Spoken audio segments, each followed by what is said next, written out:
All right, final stop in this room today, the Nebraska Cornhuskers. I'm going to open it up to Coach first. And of course, we have here new head coach, Dani Busboom Kelly, Rebekah Allick, and Harper Murray. We'll allow you to get an opening statement. We'll open it up to questions. Please state your name and affiliation, and also hold your mic close to your mouth. It's okay. It's all right. Last one's best one. We'll get underway. Well, really grateful to be here. Being my first Big Ten Media Days is just exciting to be at a place and a conference that appreciates our sport and is continuing to push the level of where we want to go. And, you know, we had an awesome spring season with these young women, and just really looking forward to starting in a few short days, and a lot of decisions to be made, but exciting ones.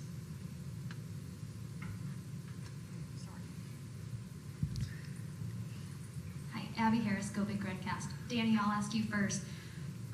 You've coached against Big Ten teams while at Louisville, but what do you anticipate is going to be the difference moving from a few Big Ten teams to the entire conference of the Big Ten?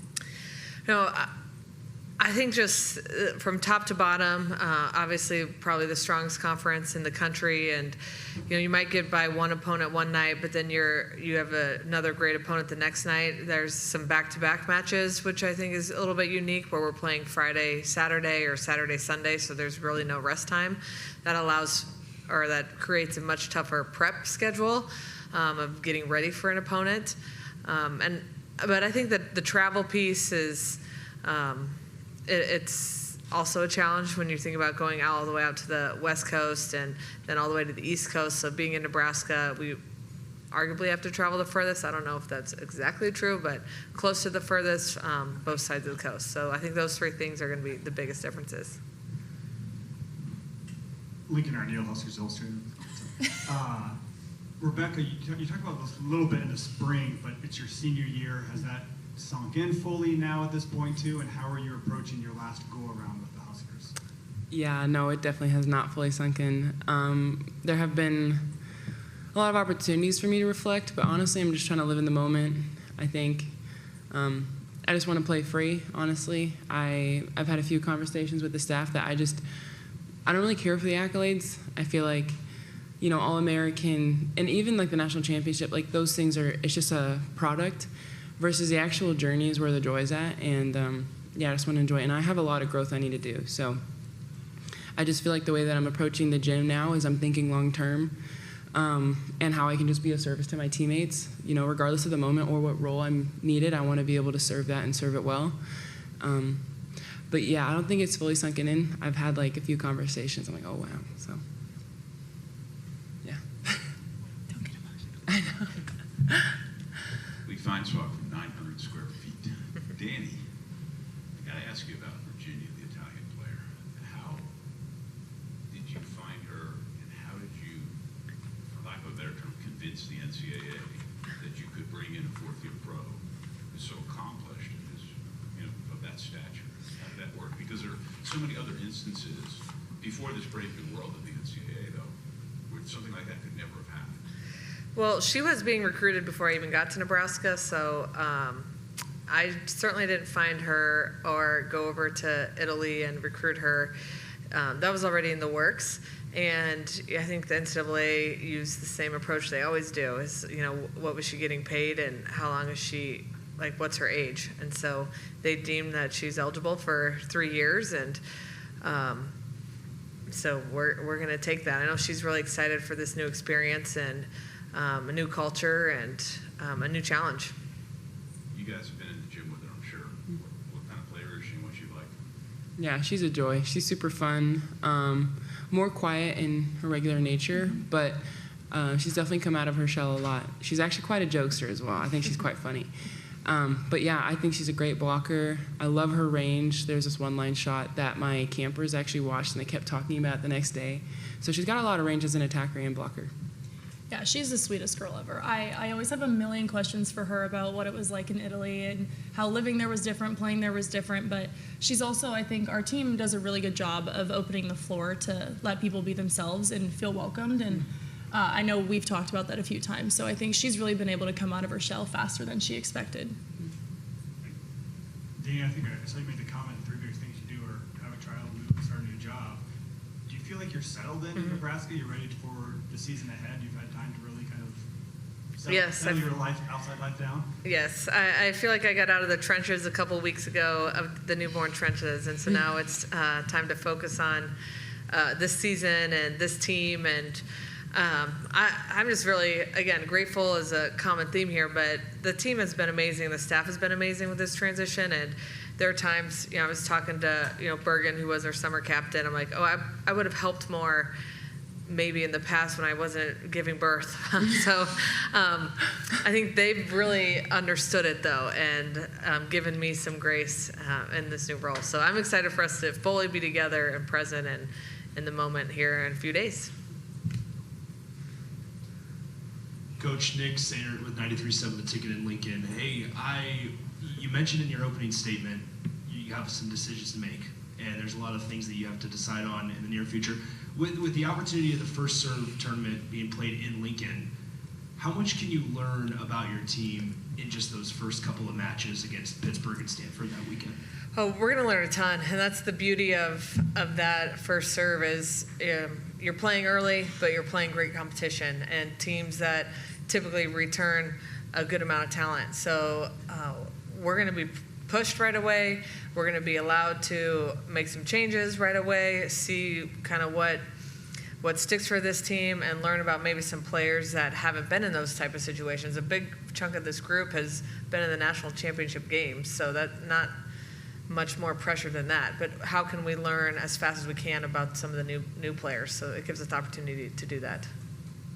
Abby Barmer with Husker Online. This is for all of you, but first, Dani, you said that Bergen's going to be your captain this year. What's the process? How much coaching input and how much player input goes into that? And then for all 3 of you, why is Bergen deserving of that role? Well, she was voted our summer captain, so I'm sorry if I misspoke. We'll reevaluate our captains after 2 days when everybody's been together. We added 4 new pieces, so the Bergen was voted after the spring season. But regardless, she's an awesome leader. I think she's one of our most consistent players. She is super competitive, but she also is very empathetic, in my opinion, and she really works really hard to understand her teammates, which I think makes her a really good leader. But we're going to have a player vote like we always do, and in the spring the coaches didn't vote, but coaches will get a vote moving into the fall. So captains might change, might not. We'll see. Nate Johnson with Channel 8 in Lincoln. This is for Rebekah and Harper, but obviously married to Lexi meant a lot to you guys last year, a special relationship. And for Rebekah, being that senior now, what does that mean to be the leader? And for Harper, the relationship between you and Lexi, how do you find, not that you don't have great bonds with the players, but how do you find those bonds with your team now? Yeah, I think just, in any community, in any group, typically the oldest in the room, they kind of do set the tone. And like she talked about, the girls will get to decide who gets the title for captain. But there is also a responsibility in being a senior and keeping the culture alive. And it's other intangibles. And I've noticed that I've had a call on just like the way that I interact with my teammates, intense moments. I'm a very intense individual, especially in the gym. And I think just with some of the younger ones, just one, like them having to step to the plate, but also like meeting them where they're at. And so I've had a couple, and I'll probably will have more conversations on knowing the moment and knowing the individual. And yeah, I think it's just a lot of character development and leadership skills development coming in the future.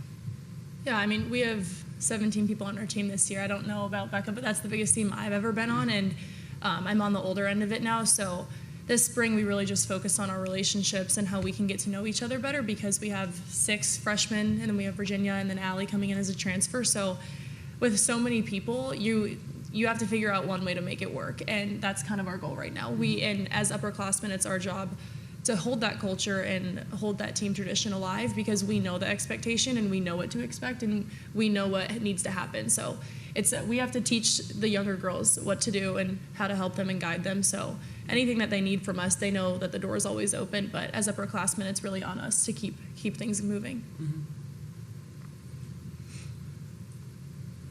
I guess for the players, who are you most excited to go up against in the alumni match?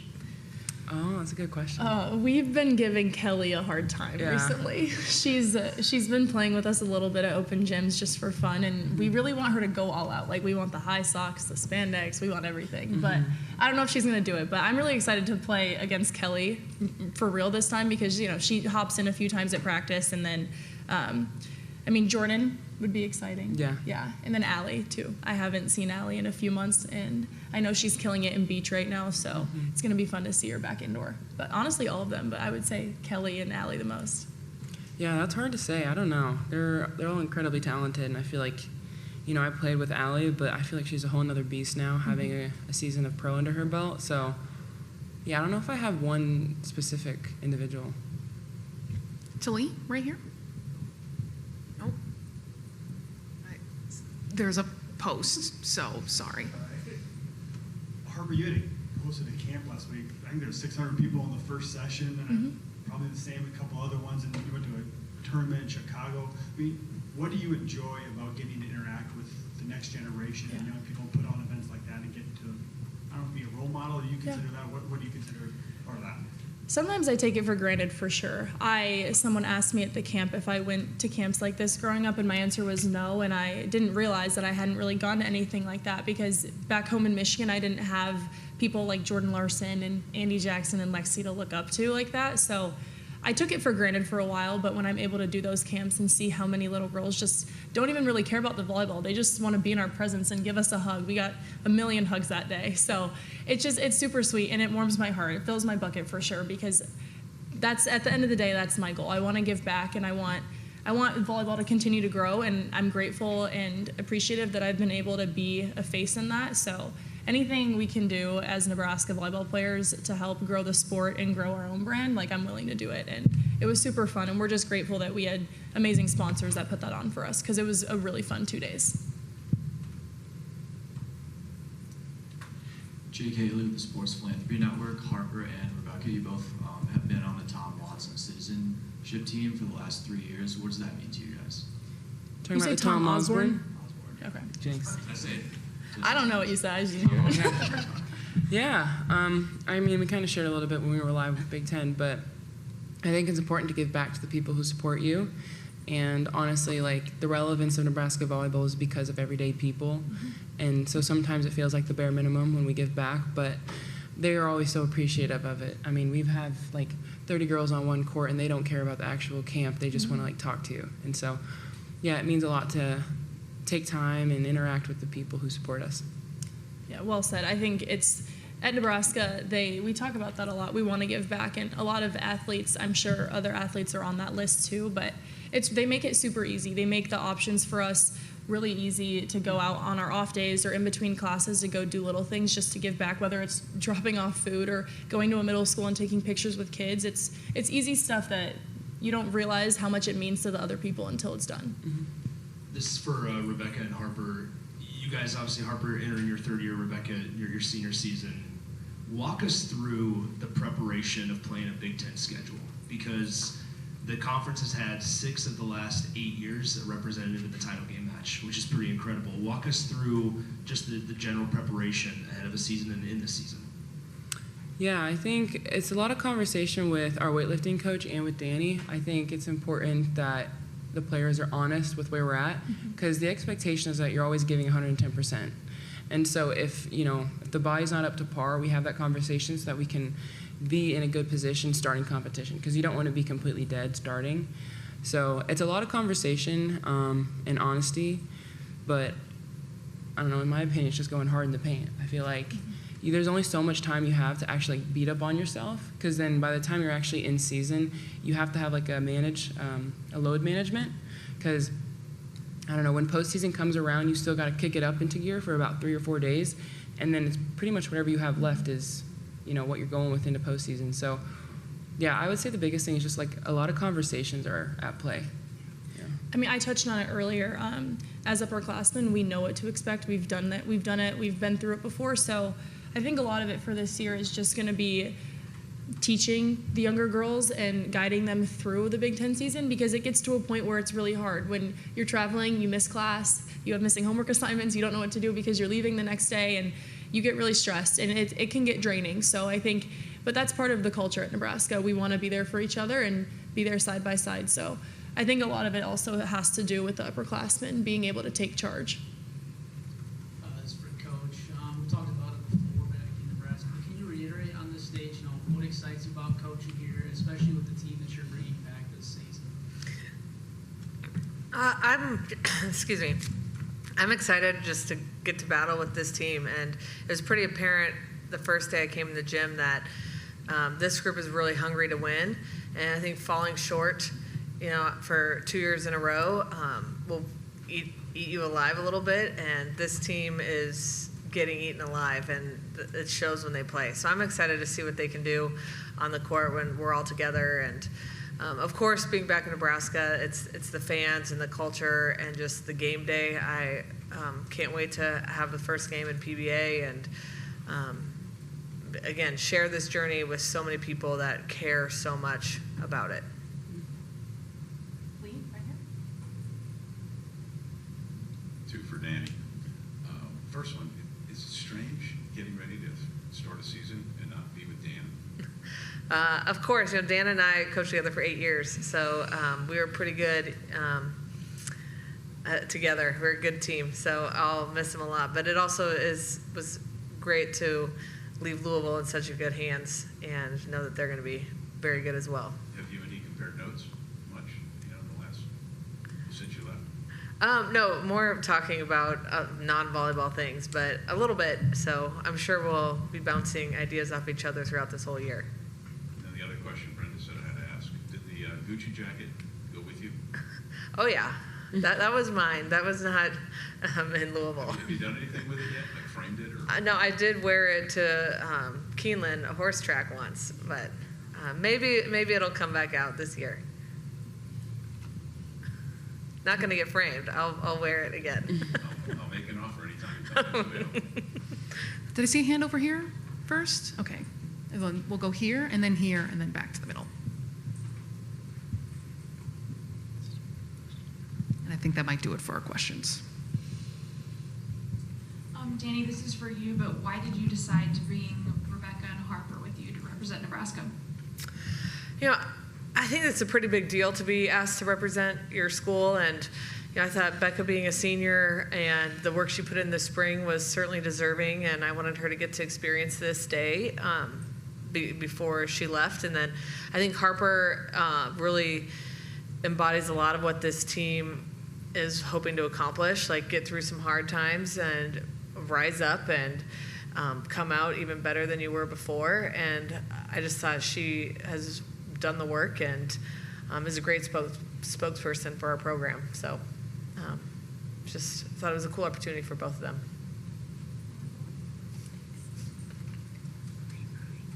Sarah Barber, Sporting News. For all three of you, obviously you all knew Coach Cook very, very well, and obviously he spent a very long time leading the program. So I'm kind of curious what it's like for you guys in a first year with a different head coach, but then also for you, Dani, what it's kind of like to enter a program following a coach with such a long, successful tenure. You start? You guys can start. Yeah, you got it. Okay. Well, I mean, it's not a secret that I had a great relationship with John, and I think we were just really lucky to have him as a coach, and then also have him bring someone like Dani in, because not many programs would be able to bring a coach like Dani in and have everyone stay. We had no one leave, no one go in the portal, and I think that's just a testament to how much we trust John and how much we trust Dani within that. So it's been really exciting, and it's been a learning curve for everyone, just because they coach differently. Like, we have different expectations, things are different on the inside, but at the end of the day, we all just want to win, and we all want to be a team and do it together. So that doesn't change, but there's little things along the way that's going to be a learning curve for sure. And we're not necessarily sure like how the season's going to go yet, obviously. So it's going to be interesting when it gets really hard, how we can rise up and how we can figure that out and get through that together. So we're just really excited and grateful to have Dani. Yeah, it's definitely been weird. I mean, in a nutshell, like, change is hard, guys. It gets hard. But I mean this from the bottom of my heart. I don't think there is anyone more deserving of this role than Dani Busboom. Agreed. I think the timing made sense, the person made sense, and everything I mean, down to what she believes to the practice plan. I just feel like what you embody is exactly what we need for this time. And I meant that what I said in her debut conference, like, my mom loves her, so that means I love her. And it just makes sense, guys. Like, I do believe in divine intervention. I believe that she was placed here at this time for a reason. And yeah, I'm excited. And I am grateful for John. I do miss his sappy jokes sometimes and just his presence. But this was the right thing to do. Well, for me, I think you're not going to replace John Cook. It's just how can you carry his legacy, and how can you live up to the work he's done to make Nebraska what it is. And I think there's comfort in knowing that, he didn't pick me. Obviously, it was administration's call, but I know he had a lot of say, and it was important for him to get the right person. So there's comfort in that, and I also know that he's just a phone call away, and he'll probably be in Lincoln quite a bit this fall. So we'll be, asking him for advice and bouncing ideas off him and talking with him through hard times and good times. But it's just, again, knowing you can't replace him. We got to be ourselves and move on. And we're going to do a lot of the same stuff John always did, but we're going to add a little bit of new stuff too. Squeeze in one last question. So they say pressure is a privilege, but Becca, Harper, you guys have talked very publicly about the downsides to that pressure. Can you guys talk as a team what you've done to help keep yourselves grounded coming into this season where there's, as always, if not more pressure than you've had in the past? I talk about my relationships with my teammates a lot because I feel like at the end of the day, that's what grounds me and that's what I fall back to. And after 2 years ago, like, honestly, I saw the worst of it and nothing can really faze me anymore. And it sucks that was how my story had to go, but that it is what it is. And I'm glad that I was able to come out stronger than that and have my teammates by my side. So now that I'm past that and I have them by my side no matter what, and even through all the positive stuff, that's what makes it so easy. And for the freshmen, I'm sure that's going to open up a whole world that they have never experienced before. And because we've experienced it, we're going to be able to help them and be there for them. But, it's unfortunate that that's where sports has taken things more recently. But at the same time, there's give and take. And we've also had so many cool opportunities and so many cool memories that have come from the growth of volleyball. So we're super grateful for it, but it's definitely something that you have to learn to cope with and find ways that you can push through it. And I do that by leaning into my teammates. Yeah, I think the biggest thing that has kept me grounded is my faith. I love God, I love Jesus, and it's allowed me to love others around me better. And it just reminds me that there's life after college. There's life after your job. Like, there's just a whole nother way to live, and it's allowed me just to play free. I feel like, I don't know, I've really stepped into being myself in these last 6 months, and it's weird. It's like I don't really know what to do with all of it. It's like, oh my gosh, I haven't tapped into this energy since I was in high school. And it's kind of scary, but, I was talking to my mom about it, and she just kept saying, like, you're just getting started. Like, you haven't even hit your potential, and I believe her. And, yeah, I feel like just connecting with people in my community and my church, having real hard conversations with the people I'm here with today, like, it has allowed me to just remember what's really important. Huskers, thank you so much. Thank you. Thank you. All right.